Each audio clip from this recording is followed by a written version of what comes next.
المرسلين وعلى آله وأصحابه أجمعين أما بعد فأعوذ بالله من الشيطان الرجيم بسم الله الرحمن الرحيم أم حسبت أن أصحاب الكهف والرقيم كانوا من آياتنا عجبا إذ أوى الفتية إلى الكهف فقالوا ربنا آتنا من لدنك رحمة وهيئ لنا من أمرنا رشدا صدق الله مولانا العظیم۔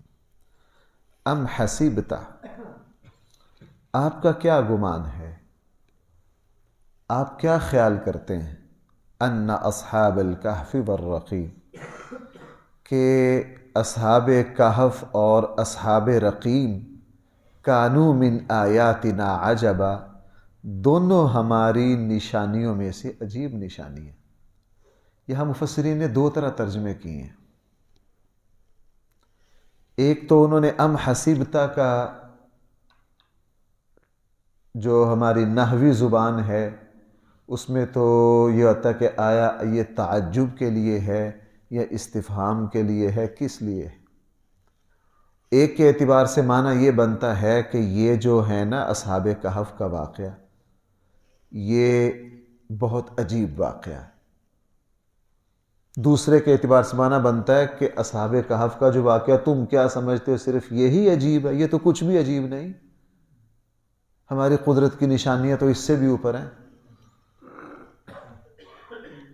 یہ تو کچھ بھی نہیں، ہماری قدرت کی نشانیاں تو دیکھو۔ اصحاب کہف غار میں گئے، 309 سال سوئے، اللہ نے ان کی عمر کو روک دیا، جس عمر میں گئے تھے جب واپس آئے تو بھائی اسی عمر میں، کہ جب گئے تھے نوجوان تھے، جب آئے تھے بالکل بابے تھے، نہیں۔ جو باہر ہے غار سے باہر زمانہ اپنی رفتار سے بھاگ رہا ہے، غار کے اندر زمانے کو اللہ نے فریز کر دیا۔ باہر والے ان کے جو ہم عمر تھے وہ بابے ہو کے فوت ہو گئے، ان کے بیٹے آ گئے، پوتے آ گئے، پتہ نہیں 3 نسلیں گئی ہوں گی کہ 4 گئی ہوں گی۔ قرآن کہہ رہا ہے یہ کوئی بڑی نشانی نہیں ہے، اس سے بڑی عیسیٰ علیہ السلام کو بھائی آسمانوں پر گئے کتنی دیر ہوگی؟ رسول اللہ صلی اللہ علیہ وسلم سے بھائی 600 سال اوپر ہے نا، اور ابھی آنے میں پتہ نہیں 1000 سال باقی ہے، 2000 سال باقی ہے، ہم کچھ بتا نہیں سکتے۔ اگر فرض کریں عیسیٰ علیہ السلام زمین سے اٹھائے جانے کے بعد 5000 سال کے بعد آئیں تو جتنی عمر میں گئے تھے اتنی ہی عمر میں، ایسا تو نہیں جب گئے تھے اس وقت عمر کچھ اور تھی، ایسا بھی نہیں کہ نئے پیدا ہوں گے، نہیں بھائی، آسمان سے فرشتہ چھوڑ کر جائے گا، پیدا ہونے والی بات وہی عیسیٰ ہیں جو اوپر گئے ہیں، اسی عیسیٰ نے کیا آنا ہے علیہ السلام۔ قرآن کہہ رہا ہے کہ تم صرف اسی پر تعجب کرو گے کہ وہ 309 سال سوئے رہے، ان کی عمر وہی رہی۔ حضرت عیسیٰ کو غور کر لو، کہا حضرت عیسیٰ علیہ السلام پر غور کر لو، اور اگر تمہیں اس پر بھی تعجب ہو حضرت جبرائیل پر غور کر لو۔ حضرت جبرائیل کو پیدا کیے کتنا عرصہ ہو گیا اور کتنا عرصہ زندہ رہنا ہے، تو کوئی حضرت جبرائیل سے پوچھے جی بزرگوں آپ نے کب بوڑھا ہونا ہے، آپ کی عمر کتنی ہے، وہ کہے گا یہ عمر والے پنگے تمہارے ہیں، ہمارے نہیں ہیں، ہمیں تو پہلے دن جیسے پیدا کیا تھا 10,000 صدیوں کے بعد بھی ہم کیا ہے وہی ہیں۔ تو جس اللہ کی پیدا کردہ مخلوق کو اللہ جب چاہے صدیاں گزارنے کے بعد بھی ان کی عمر 0 پر کھڑی رہے، تو آپ کا کیا خیال ہے اس اللہ کی ذات کے بارے میں؟ وہ بوڑھے ہو جاتے ہیں؟ بھائی میری بات سمجھ پائیں؟ اس لیے قرآن نے کہا آپ کا کیا آپ کیا سمجھتے ہیں، ان اصحاب الکہف والرقیم۔ دوسری بات، اصحاب کہف اور الرقیم، کل کے درس میں نے عرض کیا تھا، راجح بات یہ ہے کہ یہ دونوں ایک ہی ہیں۔ امام بخاری رحمہ اللہ کی رائے یہ ہے کہ نہیں، اصحاب کہف اور ہیں، الرقیم اور ہیں، لیکن تمام مفسرین محدثین نے امام بخاری کی اس رائے کو تسلیم نہیں کیا۔ ان کا کہنا یہ ہے کہ الرقیم جو ہے نا، اس سے مراد وہ 3 شخص ہیں۔ امام بخاری کی رائے ہے کہ وہ جو غار میں گئے تھے نا، طوفان آیا، اوپر آ کے چٹان لگ گئی، تینوں نے پھر اپنی اپنی دعائیں مانگی۔ امام بخاری صحیح بخاری میں یہاں 4 جگہ الرقیم کی تشریح میں اسی حدیث کو لائے ہیں کہ الرقیم سے مراد وہ 3 بندے ہیں جو غار میں گئے، طوفان آیا اور آ کے دہانے پر بھائی کیا لگ گیا؟ پتھر لگ گیا، اور پتھر لگنے کے بعد ان تینوں نے ایک ایک عمل کا وسیلہ پیش کیا، اللہ نے پھر ان کو غار سے نکال دیا۔ امام بخاری کی رائے ہے کہ الرقیم سے مراد یہ ہے، لیکن پوری امت نے اس رائے کو تسلیم نہیں کیا۔ کہف بڑی غار کو کہتے ہیں، رقیم کا معنی میں نے بتایا تھا اس پہاڑی کا بھی ہو سکتا ہے، وہاں کوئی بستی تھی وہ بھی ہو سکتا ہے۔ راجہ یہ ہے کہ رقیم کا معنی لکھی ہوئی پتھر کی جو تختیاں ہوتی ہیں نا، جن پر پتھر سے کچھ عبارت کندہ ہوتی تھی، چونکہ ان کے اصحاب کہف کی جو غار ہے اس پر وہ پتھر کی تختیاں کندہ ہیں، آج بھی ان پر عبارت ہے، اس لیے ان کو یہ کہہ دیا جاتا ہے۔ آگے قرآن کریم نے ارشاد فرمایا اذ اول الفتیۃ الی الکہف، جب ان نوجوانوں نے بھائی پناہ لی کہاں؟ غار میں۔ قرآن ان کو فتیہ کہہ رہا ہے، فتیہ کہتا ہے بالکل ینگ نوجوان، یعنی وہ بالکل بھائی کیا تھے اس وقت؟ نوجوان تھے۔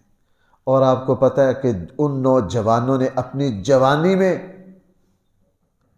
پوری اپنی روایت اور اپنی تہذیب اور اپنے ماحول کے خلاف اللہ کی توحید کا نعرہ بلند کیا۔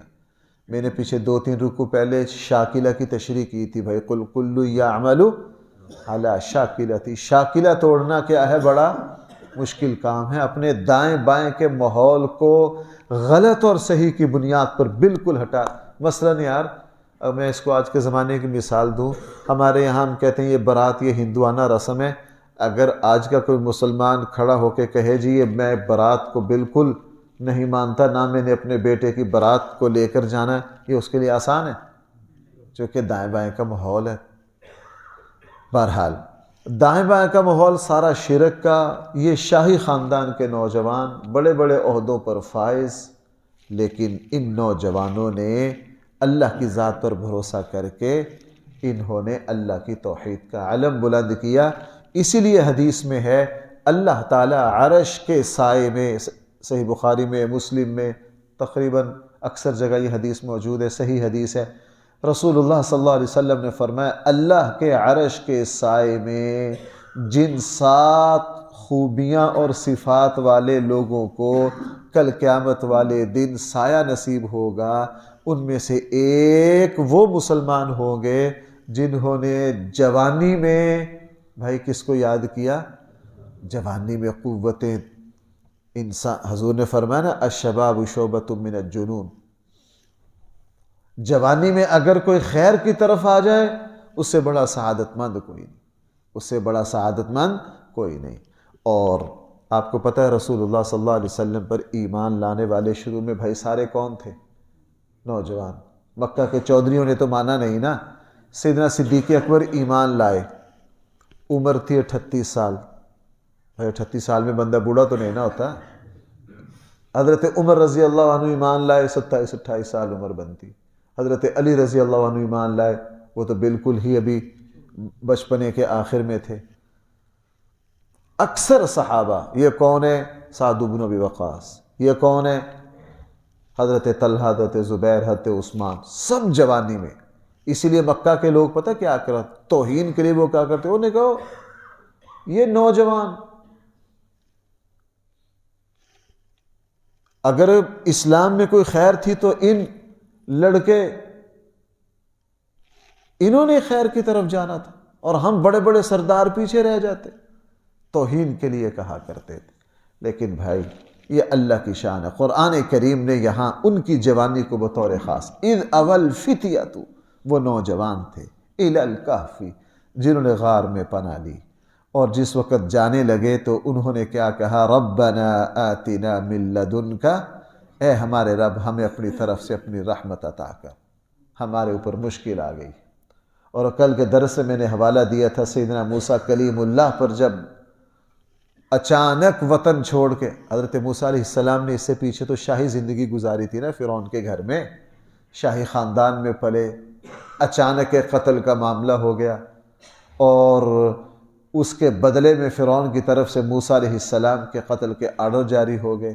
اچانک موسیٰ علیہ السلام کو علاقہ چھوڑنا پڑا، روپوش ہونا پڑا، تو دعا مانگی ربی انی لما انزلت الی من خیر فقیر۔ اللہ تعالیٰ ایسی حالت میں دعا کو بہت قبول کرتے ہیں۔ اللہ سے دعا مانگی، ان کو ابھی تک کوئی پتہ نہیں، بھائی مجھے میرا تخیل ہے، انہوں نے اللہ سے رحمت تو مانگی لیکن ان کو اس کا اندازہ اور توقع نہیں تھی کہ اللہ کا ہم پر اتنا بڑا فضل ہوگا۔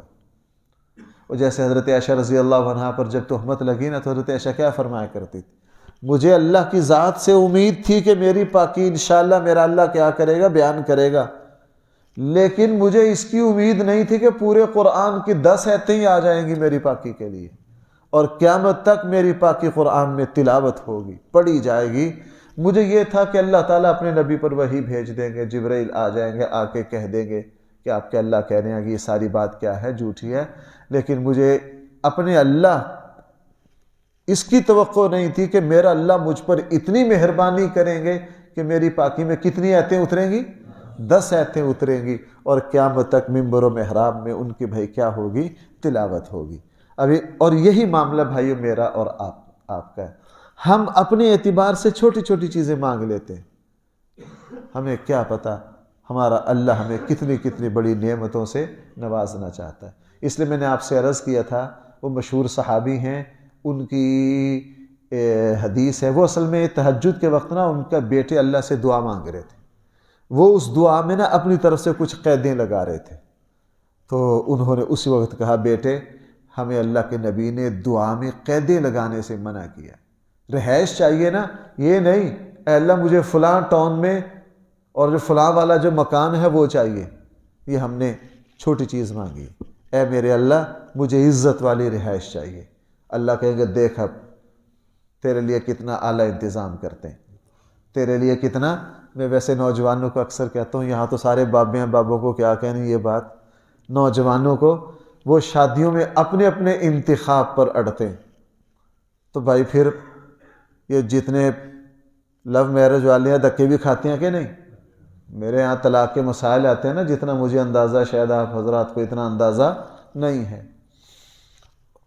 اور میرا تجربہ ہے اگر اللہ پر بھروسہ کیا کوئی نوجوان بیٹا یا بیٹی اللہ کے سامنے یہ فریاد کرے یا میرے اللہ میں اپنی حفاظت کے لیے، اپنی نسل کی بقا کے لیے، آپ کے حبیب کی سنت پر عمل کرنے کے لیے، آپ کے فضل کے لیے، فطرت کے لیے، اے اللہ نکاح کا ارادہ ہے میرے لیے کوئی اچھا انتظام کر دیجئے۔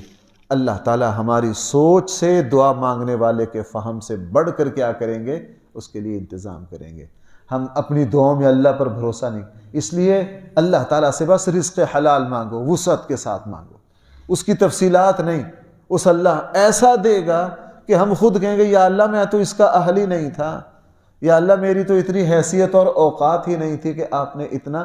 یہی بات حضرت عائشہ نے فرمائی کہ مجھے یہ توقع تھی میرا اللہ کیا کرے گا میری پاکی، لیکن مجھے یہ توقع نہیں تھی کہ میری پاکی میں 10 آیتیں ہی آ جائیں گی، پورا رکوع کا رکوع ہی آ جائے گا اور وہ قرآن کا حصہ ہوگا اور اس کی محراب اور منبر پر کیا کی جائے گی۔ یہی بات یہاں ہے، انہوں نے کیا کہا، ربنا آتنا من لدنک رحمہ، اے ہمارے رب اپنی طرف سے ہمیں کیا کیجئے، رحمت عطا فرما دیجئے، وَهَيِّئْ لَنَا مِنْ أَمْرِنَا رَشَدًا، اور ہمارے معاملے میں ہماری جو سیدھی راہ ہے اس کی رہنمائی کر دیجئے۔ اللہ نے فرمایا میرے بندیو اب ذرا دیکھو آ کے، فَضَرَبْنَا عَلَىٰ آذَانِهِمْ فِي الْكَهْفِ، بعض مفسرین نے ضربنا کا ترجمہ کیا ہم نے تھپکی دی پھر ان کے کانوں پر غار میں، سنین عددا، کئی گنے ہوئے سالوں تک ہم نے تھپکی دی غار میں ان کے کانوں پر، جس طرح ماں اپنے بچے کو سلاتی ہے ہم نے غار میں تھپکی دے کے ان کو کیا کر دیا، سلا دیا۔ آپ کو پتہ ماہرین کیا کہتے ہیں؟ ماہرین یہ کہتے ہیں کہ اگر زمین کے اوپر کروٹ نہ لی جائے تو کچھ عرصے کے بعد زمین جو ہے وہ جسم کو کھا جائے گی۔ ضربنا کے الفاظ سے مفسرین نے یہ بات سمجھی ہے کہ 309 سال اللہ تعالیٰ ان کی کروٹیں بدلتے رہے۔ جو زندہ آدمی ہے نا وہ جب سوتا ہے کبھی ٹانگیں اکٹھی بھی کرتا ہے، کبھی سیدھی بھی کرتا ہے، کبھی کروٹ بھی بدلتا ہے، سانس بھی لیتا ہے، وہ یوں سوئے پڑے تھے، بلکہ آگے الفاظ آ رہے ہیں کہ اگر اس غار کے دہانے پر کوئی اچانک چلا جائے تو وہ ان کو کیسے پائے گا؟ جیسے جاگتے پڑے۔ آگے الفاظ آ رہے ہیں، یعنی اللہ تعالیٰ، اور بھائی اگر کوئی لیٹا ہو تو ان کی ہیئت یہ تھی کہ دیکھنے والا یہ سمجھے کہ یہ مردہ تو دور کی بات ہے، یہ تو جاگ رہے ہیں، یہ تو کیا کر رہے ہیں؟ اس لیے فرمایا فَضَرَبْنَا عَلَىٰ آذَانِهِمْ، ہم نے تھپکی دی ان کے کانوں پر غار میں، سنین عددا، گنے ہوئے کئی سالوں تک، ثم بعثناہم، ثم آتا کس کے لیے؟ فاصلے کے لیے، بہت عرصے کے بعد پھر ہم نے ان کو اٹھایا۔ کیوں؟ لِنَعْلَمَ أَيُّ الْحِزْبَيْنِ، تاکہ ہم جان لیں دونوں جماعتوں میں سے احصا لما لبثوا امدا، کون اچھی طرح شمار کرے گا اس مدت کو جس میں وہ رہے۔ اللہ نے فرمایا کہ اب میری قدرت کا، وہ جب اٹھے نا، اگلے رکوع میں بات آ رہی ہے کتنا سوئے؟ ایک نے کہا نہیں یار ہم جب سوئے تھے دن کا آغاز تھا، اور اب کیا ہو رہا ہے دن کی، کسی نے آدھا کہا، کسی نے، اور بھائی یہی معاملہ ہوگا قبر میں، میدان محشر میں اٹھنے کے بعد۔ بھائی آپ میری بات سمجھ پا رہے ہیں؟ اللہ کے نیک بندے صدیوں برزخ اور قبر میں سونے کے بعد کل قیامت والے جب اٹھیں گے تو سورہ مؤمنون کے آخر میں 18واں پارہ سورۃ المؤمنون ہے، قرآن نے یہ بات کئی جگہ ذکر کی ہے، ایک دوسرے سے پوچھیں گے کہ ہم کتنا رہے، کتنا سو کر آئے، یومن او بعض یوم۔ اور سورہ نازیات کے آخر میں کأنہم یرونہا لم یلبثوا الا عشیۃ او ضحاہا، وہ سمجھیں گے کہ ہم تو دنیا میں ٹھہرے ہی نہیں الا عشیہ، مگر ایک صبح یا ایک شام۔ اللہ تعالیٰ اس طرح ان کا وقت گزار دیں گے۔ نحن نقص علیک نبأہم بالحق، ہم، اب یہ تھا اس واقعے کا اجمال، اب اس واقعے کی تفصیل یہاں سے شروع ہو رہی ہے۔ نحن نقص علیک، ہم بیان کریں گے آپ پر، علیک سے مراد رسول اللہ صلی اللہ علیہ وسلم اور آپ کی امت ہے۔ قرآن کریم اللہ فرما رہے ہیں ہم تمہارے سامنے بیان کریں گے نبأہم، ان اصحاب کہف کے واقعہ کو، بالحق، حق کے ساتھ، یعنی انصاف کے ساتھ، سچائی کے ساتھ، اس میں کسی طرح کا کوئی کھوٹ نہیں ہے۔ اب حق کے ساتھ بیان کرنا قرآن کی زبان میں، اصطلاح میں یہ ہے کہ ہم اس واقعہ کو بیان کریں گے، اس کے وہی اجزاء تمہارے سامنے ذکر کریں گے جو عبرت والے ہیں اور جن سے تم سیکھ سکو۔ ہم داستان کی طرح نہ بیان کریں گے، ہم داستان کی طرح بیان نہیں کریں گے، اس لیے قرآن کریم اس پورے واقعہ کے وہ پہلو لائے گا جو میرے اور آپ کے لیے عمل میں نمونہ بنیں گے۔ انہم فتیۃ، قرآن نے پھر کہا وہ کچھ نوجوان تھے، آمنوا بربہم، وہ ایمان لائے کس پر؟ اپنے رب، وزدناہم ہدا، ہم نے پھر ان کی ہدایت کو بڑھا دیا۔ یعنی جب وہ ایمان لائے نا تو ایمان لانے کے بعد پھر آہستہ آہستہ ایمان کی ترقی ہوتی ہے۔ بھائی یہاں میری ایک بات سمجھنا، یہ ایک اہل علم کے یہاں بہت علمی مسئلہ ہے کہ ایمان کم یا زیادہ ہوتا ہے کہ نہیں، ایمان کی کیفیات بڑھتی ہیں۔ آپ حضرات اپنی زندگی میں غور کریں، اگر آپ میں سے کسی کی 60 سال عمر ہے نا تو وہ 60 میں سے 40 نکال کر اپنی 20 سالہ عمر میں دیکھے کہ اس وقت ایمان کی سطح کیا تھی؟ نیچے تھی۔ انسان جب آگے ایمان نیک عمل کرتا ہے، آہستہ آہستہ ایمان میں کیا ہوتی ہے؟ ترقی ہوتی ہے، عروج ملتا ہے ایمان میں، اور یہی مومن کی شان ہے۔ اللہ معاف فرمائے، اگر جیسے جیسے عمر بڑھ رہی ہے ایمان کچا ہو رہا ہے، کمزور ہو رہا ہے، تو یہ بڑی خطرے والی بات ہے، یہ بڑی خطرے والی بات ہے۔